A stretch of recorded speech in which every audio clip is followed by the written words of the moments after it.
I want to play for you the moment a pissed off Donald Trump was caught on a hot mic directly after his cabinet meeting today because his entire fascistic attempt to prosecute his political opponents is crumbling from the top down and from the bottom up. Both the Letitia James court case and the James Comey court case were thrown out.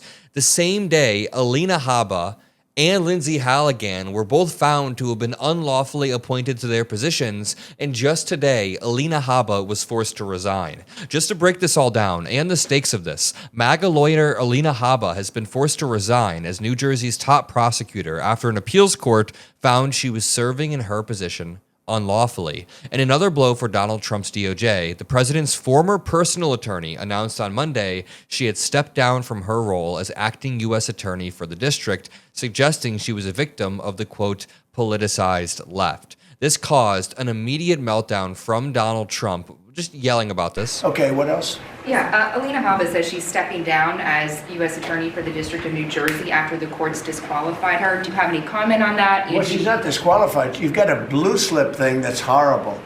It's a horrible thing. First of all, his skin tone makes him look sickly. I know he's obsessed with having this gold tone, not only on the walls behind him, but in his hair and on his skin, but it makes him look sickly at this point. It's not looking good. Thing that's horrible. It's a horrible thing. It makes it impossible to appoint a judge or a U.S. attorney, and it's a shame. And the Republicans should be ashamed of themselves that they allow this to go on, because I can't appoint a U.S. attorney that's not a Democrat, because they put a block on it. So if you appoint in Virginia or in New Jersey or in California a U.S. attorney or a judge, I mean, a judge situation is ridiculous. The only people that you can get by are Democrats, because they will put a hold on it. If I put up George Washington and Abraham Lincoln to be U.S. attorney in New Jersey or to be U.S. attorney in Virginia, we have Democrat senators, they will not approve them. And this is a gentleman's agreement that's lasted for too long, and it doesn't make it, especially in light of what's going on today. Okay, first of all, it's not a gentleman's agreement. It's a legitimate process that all presidents have to go through. Secondly, Golden Donald Trump is just raging because there is a check on his ability to prosecute his opponents. When he tries to put somebody like Alina Habba in any position, Democrats are the only ones with enough spine in the Senate to actually say, wait a minute, you can't just put your former personal attorney into a high position of power. You can't just put Lindsay Halligan in the Eastern District of Virginia into a position of power when she had never stepped foot in a courtroom before. She had broken all of the rules, and then she was thrown out. Her ass was thrown out because she was illegally appointed, unlawfully appointed. So Donald Trump is mad that both Cory Booker and Andy Kim of New Jersey said, hey, wait a minute, Donald Trump's personal attorney does not deserve to be in this position. And essentially, the blue, if you're confused about the blue slip, let me just explain the timeline. Trump appointed Habba as the acting U.S. attorney for New Jersey in March of 2025, but you get a 120-day period while she's in power, while they go through the process in the Senate.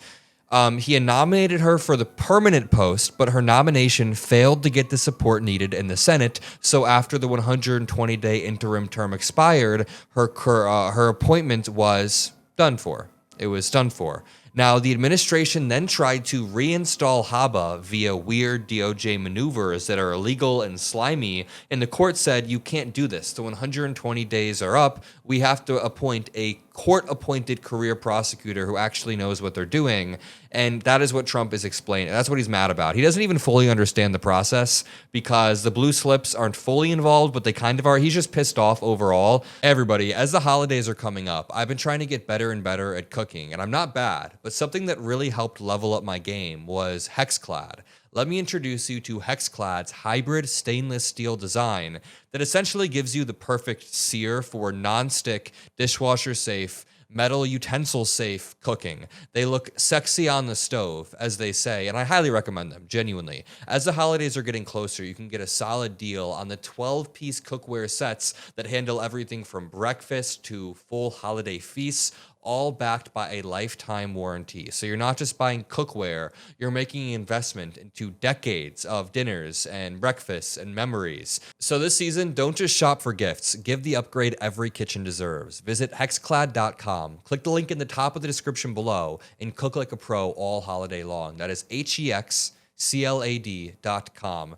Top of the link below, and support the show and let them know that we sent you. Thank you all. Let me show you a moment where Donald Trump is then lying. He's caught lying during the same White House cabinet meeting. Then I'll show you him caught on the hot mic. Mr. President, you said that you would have Mr. President, you said you would have no problem with releasing the full video of that strike on September 2nd off the coast of Venezuela. He's asked about releasing the Pete Hegseth strike that happened on September 2nd. I'll show you the video where he said he'll release the entire strike. But watch, he lies about what he said. Secretary Hegseth now says...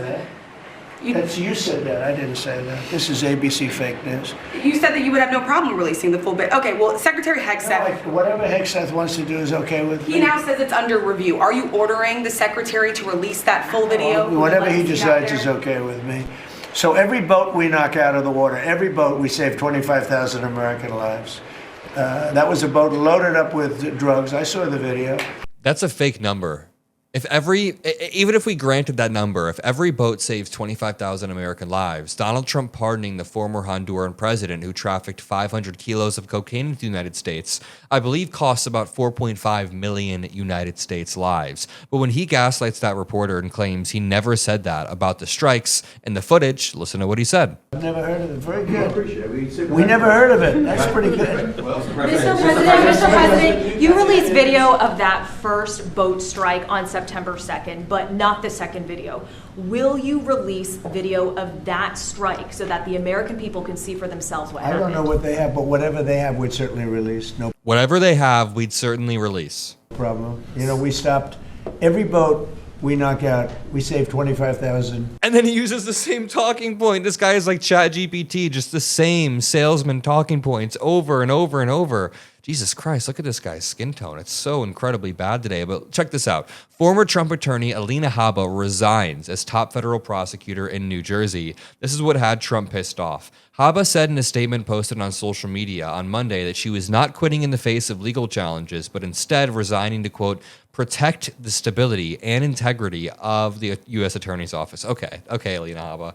The decision will not weaken the Justice Department and will not weaken me, she said, adding that she will remain at the DOJ as the senior advisor to the Attorney General for U.S. attorneys. Habba's decision comes as the Justice Department has lost a string of court cases ruling that U.S. attorneys have not been appointed legally. Republicans on Twitter are super mad. They said, breaking, Alina Habba just resigned as U.S. Attorney for New Jersey after activist judges blockaded her appointment. Dude, she was illegally, unlawfully appointed by Donald Trump after her 120 days had passed. Her 120 days had passed. She didn't get the blue slip from the two senators that she wanted. And then Donald Trump tried to subvert the Senate in a fascistic way by consolidating power and just appointing her anyway so he could go after his opponents. It's disgusting. She will return if the DOJ wins in court. Guess what? The DOJ is not winning in court. This is why Donald Trump was caught on a hot mic saying this. You can hear his voice ringing through the effing halls of the White House. Hey, Deb, you know I cannot appoint anybody. Huh? I can't appoint anybody. Let me go back. He says, can you get me a blue slip? I can't appoint anybody. Hey, Deb, you know I cannot appoint anybody. Huh? I can't appoint anybody. Everybody I've appointed, their time is expired. And then they're in default. And then we're losing. Why is he screaming? Everybody I appoint, it expires. The time is expired. The system's working as it can. He's essentially implicitly admitting that he can't find good enough candidates to pass through the actual process, the actual system. So he's screaming about not being able to get anyone. Let me play it. I can't appoint anybody. Everybody I've appointed, their time is expired. And then they're in default. And then we're losing. I like how as they walk away, his voice slowly trails off as he's raging about the blue slips over and over and over. Here's Trump continuing to melt down. Because I don't know, people aren't liking to drive boats right now loaded up with drugs. But every single, think of that, every single boat we shoot out, on average, we save 25,000 American lives. Do you feel okay about that, Court? Keep us safe. Okay, I know my man. What about you, Bill? This isn't even true. The boat that they shot down, or they struck in the ocean rather, on September 2nd wasn't even going to the United States. It was going to South Africa. It was going to a country named Suriname. Not even to the United States. We double tapped this boat, and listen, every American should be in favor of minimizing the amount of drugs coming into the United States, but we need to do it in a way that upholds the rule of law domestically and internationally and protects our own soldiers. We have soldiers that are out in other countries, that are out in the sea right now. When we lower the bar for the rule of engagement, when we lower the standard for what's okay to engage with, then that therefore puts our troops at risk. I'm going to leave it there. If you appreciate these videos, drop a like, subscribe. I'll see you all in the next one. Peace out.